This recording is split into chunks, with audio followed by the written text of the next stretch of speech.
Zvipuku zviriko ende zvinowanzotaurwa kunzi vazhinji vachena vanowanzoona zvipuku ndevevaya vanenge vane mushonga welaki kana kuti vanhu vanobata mushonga kana kuti vakaromba. Nyaya yedu iyi inobva kuna sisi vanotitsanangurira kuti mushure mekunge vaenda nastep mother wavo kumusangano, vanoziva kuti step mother ava vaibata bata zvavakasangana nazvo murodhi musi uyu zvakavasiya vachikatyamadzika. Up to now she can't believe it.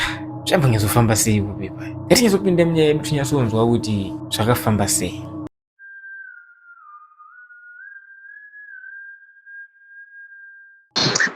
Nyaya yangu yakamira so.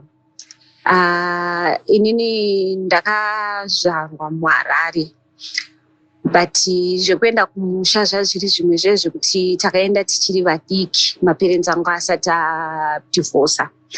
So ndakazomboita time yekuti ndaroorwa zvinhu zvakazombooma. So baba vangu vakabva vanditi you know what, imboita sei, imbouya ugare kwandiri kunoku nevana, since murume aita sei aenda kunotsvagawo mari kumakorokoza. So ndobva ndatanga kugara nababa vangu kumba kwavo, tichigara tese kudaro. My father is a bishop, so pakaita time yekuti vanoiti April vanoenda kumusangano wepasika. So April yao yakasvika ndobva vatoti ambuya toita sei toenda kumusangano. So ndobva ndati no problem, tinoita sei tinoenda, since ndagara ndokugara nemi kuchechi kwenyu ndokwandiri kuenda, so there is no reason for me to say no. So tagadzirira ndobva like my step mom vati you know what, iwewe toenda tiri two, toteera kana kuti totanga kuenda isusu. Ini nangu handisi kuenda nebhazi rechechi, ndikuenda nekombi, because I can't be muningrini munonzi mubhazi rechechi nevamwe vanhu vanozoita noise, kuimba, unotadza kunyazozorora ofichi, since ndendabva kubasa nechida kuzorora. So I was like which is a good idea, because then I'm not really a person who like crowds. So I was like sure, you know, let's just go together. And she even offered to pay for the transport. So yakasvika Friday, nguva yacho yekuti tiende, ndobva tatopeka mabhegi takwira kombi taenda. So when we were on our way, I skipped a part. Before we were going, my father called me and he warned me, iwewe munhu wauda kufamba naye, do you really know this person? Unonyatsomuziva here? And wambonamata nezvazvo here kuti Mwari vakutendera kuti ufambe nemunhu iyeye? Ndikangoti ndimomzi and she's your wife, why would I need to confirm with God who is mukadzi wenyu? Ndobva vangonyarara. Gogo vangu like vakaroorwa nasekuru, like my mother's brother, the wife. Then she was like also telling me the same, sorry, excuse me. She told me the same, and she was like iwe aungofambe nevanhu vese, no matter how much you may trust the person, but kwauri kuenda and inonzi kwamuri kufamba wakapedza kuenda kumusha kudhara, do you know kuti ndekupi mukarasika?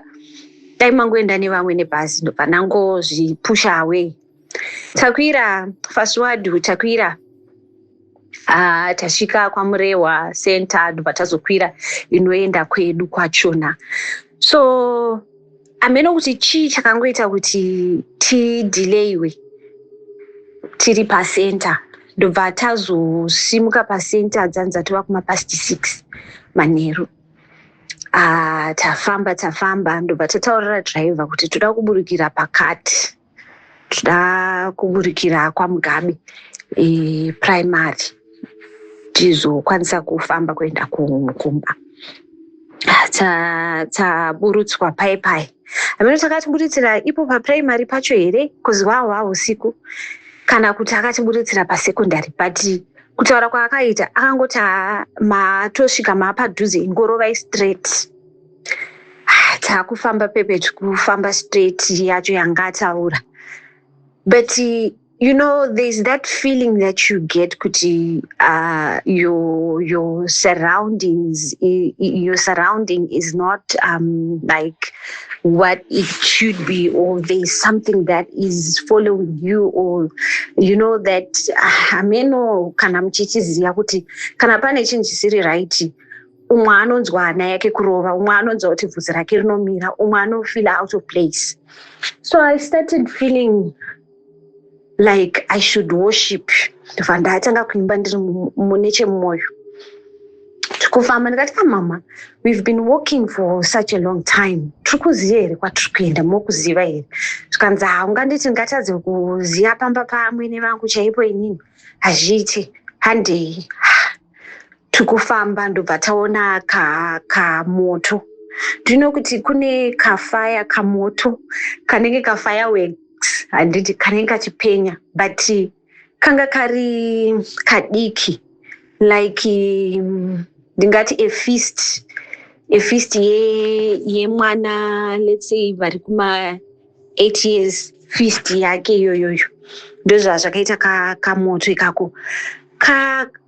Chakandishamisa ndechekuti moto iwowoka waiglowa. You know that thing kunge malights emota yaya anenge achiflasha kuti anoflasha odzima, oflasha odzima, oflasha odzima. Kalaiti kako, kamoto ikako kanga kachiflota muair, kachiita izvozvo kekuti kakabaka kodzimirira, kobaka kodzimirira. Ndobva mama vati ngatiteerei Ningirini, ona kune moto uko, ngatiende ikoko. Kwakabva kwaita zimoto raibvira muno. Handizive kuti moto iwowo waibvira uchienda uchispreada here kana kuti waiita sei, because it kept on like ukabvira zvezvo zvekuti what you call pardon my English and my Shona. So waiti ukakwira, like ukapfuta zvezvo zviri high, wobva wangozoti mbombo, wakuda kunosvika pasi pekuti wakudzima, wobva wakwira futi. Zvezvo zvinoita kunge munhu ari unonzi chimoto uri kunzi kana wauda unopera, wobva wadirwa fuel, wobva wawanda. Ndozvazvaiita. So mama vachiti ngatiendei ikoko kune moto. Takafamba, ndikunyeperai, ndofunga patakaburutswa that taxi nekombi kwanga kuri kuma around 9, but takafamba zvekufamba zveka zvekuti patakazowana rubatsiro takasvika kumba kwana gogo midnight, dzakutenda kuma past 2. So tafamba daro, ndakabva ndangotaura namama ndikati mama, kune moto kwachona kwamuri kuti kunogona kune vanhu, why is it hatisi kusvika? Tikuramba chingotera, honai kalight ako kari kuramba kachingoglowa, tikukateera. Kune moto kwacho mazimuta ayayo hatisi kusvika, eni moto wacho sei usiri kupera, sei uri kuramba uchiti ukada kupera wobva wakwira. Ndobva wati aiwa handei. So taramba tichifamba kudaro, pakangozoita imbwa yakangopfuura past us. Ndikati mama, inini ndakuteera imbwa iyi. Kana imi muchiramba muchienda kumoto kwenyu, endai zvenyu, tinongozosangana kumba, tese tinenge tabatsirwa. So ndakateera imbwa yaya. Ndobva imbwa yaya yandilidha kusvikira pamba katogara vanhu panze. Vanhu ivavo vakatovhunduka. Vanzi muri kubva kupi? Muri kuenda kupi madekwana anaya? Ndototi ndikuenda kwaNhingi, ndarasikawo. Zvikanzi kwaNhingi wauri kutaura nekwauri kunokuudza kuti kure zvakadini? Kutori kurema kupfuura kudhara kunikoko. Also when I turned ndichiteera imbwa, mama wakazongonditeerawo. So ndobva vanhu vaivei vanga vakagara vachidziya moto, ndobva kuti chegai tikuperekedzei, since tanzwa kuti kune chechi iriko, handei tese tonorarira ikoko, then tozodzoka zvedu mangwana makusini. Ndobva vatiperekedza, takafamba. Ndobva tasvika pamba. So ndauda kuti nditaurire gogo kuti gogo ndo zvaitika, tazoteera kamoto kudidi. gogo vakangondinyararidza ndobva vanditi usati wapinda mumba nanzva ivhu repadhoo. Ndobva ndananzva ivhu repadhoo ndobva ndazopinda mumba ende ndakarara hope zvekuti handina kumbovhunduka kana kuzombofunga kuti pane zvinhu zvaitika. Ndadaro mangwana makuseni ndo pandakazomuka gogo tikanamata after ndobva vazochindibvunza kuti chitaura nyaya yako. Ndobva ndavatsanangurira nyaya yanga yaitika manheru. So patinofamba tofanira kunge tiri careful. Vamwe vanhu vatinogona kufamba navo vanenge vane mushonga zvekuti you think kuti ufamba nemunhu ari nje ari clean, whereas zvinhu izvi I heard kuti zvinoonekwa nevanhu vanenge vane mushonga. So inini hangu hana mubvira ndakabata mushonga, but ndakazviona nekuda kwekuti hanzi ndakafamba nemunhu anobata mushonga. Because after this incident ndakazoita time yekuti ndakatsvaga musikana webasa. So gogo told me kuti come kumusha utore musikana webasa. So I went kumusha kuya after this incident. Ndakaenda hangu ndakaburuka mava ari masikati, but I didn't know where I was going because remember ndataura kuti takaenda manheru kuningirini kumusha uku ende ndiri mudiki ndopandaienda ikoko but zvekuzoziva kufamba ndega ndasingazivi. So ndaenda ndega this time. Ndakavafonera ndikati mondiuya monditambira pastop yepachikoro pandandambotaura paya paMutabe primary. But munhu aifanira kunditambira haana kuuya in time. Ndobva ndangofila kungoti why don't you just go wega.